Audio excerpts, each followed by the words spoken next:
Joel Topf here with Nephrology Times. Thanks for joining us. We have Jayme Locke here, who is the world's greatest transplant surgeon. That's the award, or no? Well, thank you very much. It's excellence in transplantation. Okay, same difference. Thank you. Same difference. That's awesome. And it's kind of a sad day because Towana Looney had her kidney explanted today, and that was kind of our longest lasting xenotransplant. Any insight that you have on that, or thoughts on the starts and stops with this technology? Well, first of all, I think Towana Looney is an amazing person.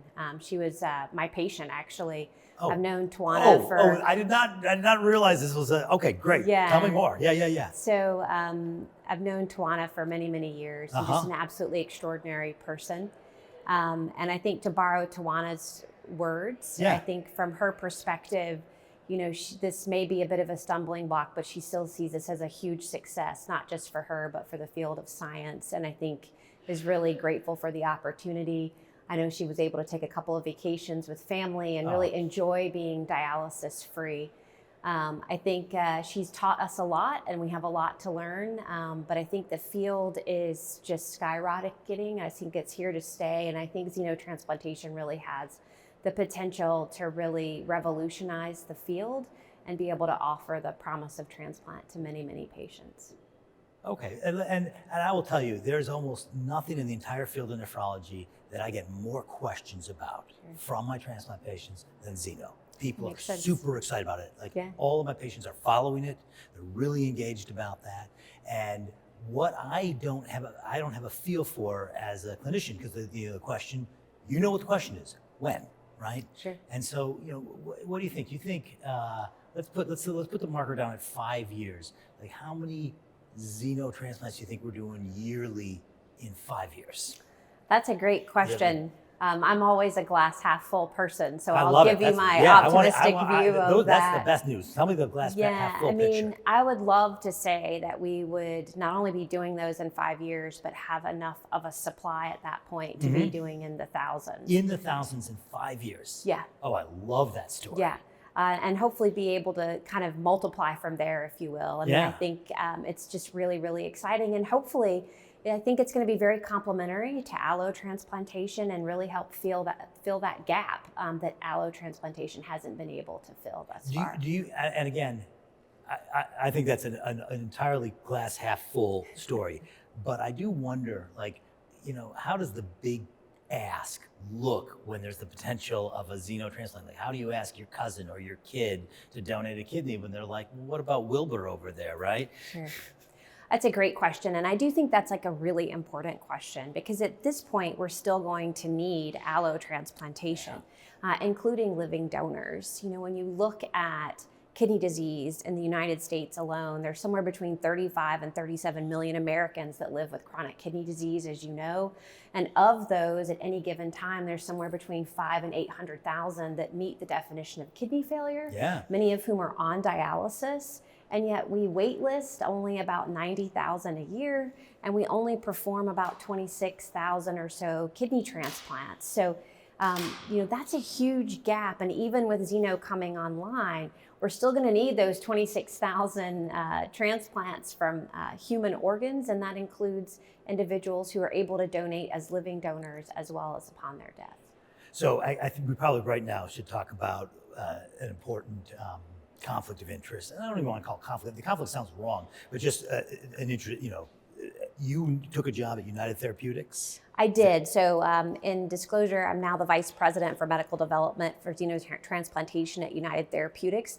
I started on April 1st, so was involved of this year. So I'm brand new. So all of this work in Xeno certainly predated that start at United Therapeutics. But you've been involved in Xeno for years. Probably since 2016, 2017, yes. Gotcha. Okay, so. But in an academic capacity. In an academic capacity. Correct. And and so I don't know what vice president of what was it? Medical development for xenotransplantation. What are you actually doing there? Yeah, so one of my many roles is in the week that you've been there. One of my many roles is to join an already very spectacular team, but to really help the team with the upcoming clinical trial. And do we know what that's going to look like? I know the FDA got approval. That was at the beginning of the year or something like that. Yeah, so it's actually listed on clinicaltrials.gov. Oh, so cool. So okay, that makes it real. yeah, so folks can go there and check out all the details of that. But just kind of rough it in. What does it look like? Yeah, so we're going to start with us enrolling 6 patients, and they'll be spread out over a period of time so that we make sure that we can learn from each transplant as we go, which I think is really important. So you'll see a transplant done, and then it'll be a period of about 12 weeks before we progress to the next transplant. And then based on those results, of course, like any other development of a product, we'll analyze those results, and then decisions will be made about moving on to the next phase. So the phase 1 trial sounds super exciting. How is it going to be different than the xenotransplants that we've seen so far? Yeah, it's a great question. So I think number one, it's going to be in the setting of an actual clinical trial, right? And so they're going to be very defined endpoints, both primary and secondary. And so it'll really allow us, I think, to really critically evaluate safety and efficacy like you do with any other product. But I think it also is going to, in terms of criteria for enrollment, it's going to be very clear who those individuals are, with particular attention to similar things that we look at when we're evaluating patients to be waitlisted at a transplant center for a kidney transplant. Some of those same sort of recognizable patients to me. Absolutely, and because we want people to achieve a benefit from this. I think it's just really all about hope, and I think sometimes we take that for granted for those of us who aren't suffering from this kind of a disease. But I don't know about you, but when I talk to my patients, that's what it's really about. And I think that's really the miracle of transplant in many ways, is that hope for a future that they really otherwise didn't know that they would have. And so to be able to contribute to that as a transplant surgeon, being able to perform transplants has been an absolute privilege of my life. And now to be able to help hopefully see Xeno across the finish line and help more patients like Towana is really exciting. Probably the most depressing moment when I rounded the transplant clinic in the dialysis unit is when patients show me their letter that they were denied a transplant. And it is because it's the extinguishing of hope. It's that loss of they put so much energy into I just need to do this dialysis until I get the transplant. And when that is taken away from them, it's horrible, right? It really is. And when you think about transplantation and you think about the success rates that we've had with it, and really it's a cure in that once you get out past a certain number of days from your transplant, the survival benefit with a transplant over dialysis is there. And we all know that. It's why we want all of our patients to have it. So imagine if we had something that worked that well for cancer. And then all of a sudden I said, well, I've got this great therapy and I can cure your cancer, but sorry, there's not enough to go around. And that's essentially what we have in transplantation. And I think that is why the concept of these alternative organ sources to meet this need, because I think for us, we want to be able to see patients in clinic and be able to offer a life-saving therapy like this to everyone and to get to patients sooner. So patients are healthy enough to be able to achieve this, to not have these long waits. And I think that's really what the promise of Xeno is. Right, and essentially what we're doing is we're translating what is a shortage and we're saying it's an eligibility issue. And it's not a lot more patients would actually be eligible if there wasn't a shortage of organs. Yeah. And boy, that is a dream that I would love for you to materialize, manifest that for all of us. I think we all would, and I think that's really the hope.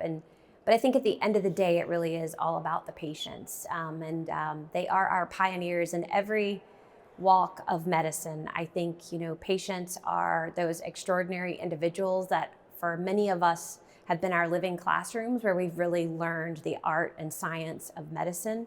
I think they are the individuals where we get our next great big ideas from.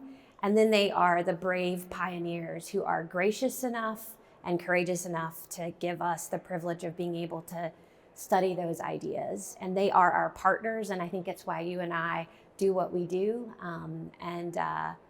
So I think you started by saying this is a little bit of a sad day. Yeah. I'm a glass half full. I think Ms. Looney is as well. And I think that while it's not the outcome that any of us were hoping for, I think in many ways, it really is opening the door for an incredibly powerful future. And Ms. Looney will certainly be a part of that history and having helped us get there. And her legacy will be, I think, all the people that she's going to have helped because of what she did. Hey, thanks a lot. Really appreciate you coming talking with us. Thank you for having me. Absolutely. Congratulations. Thank you.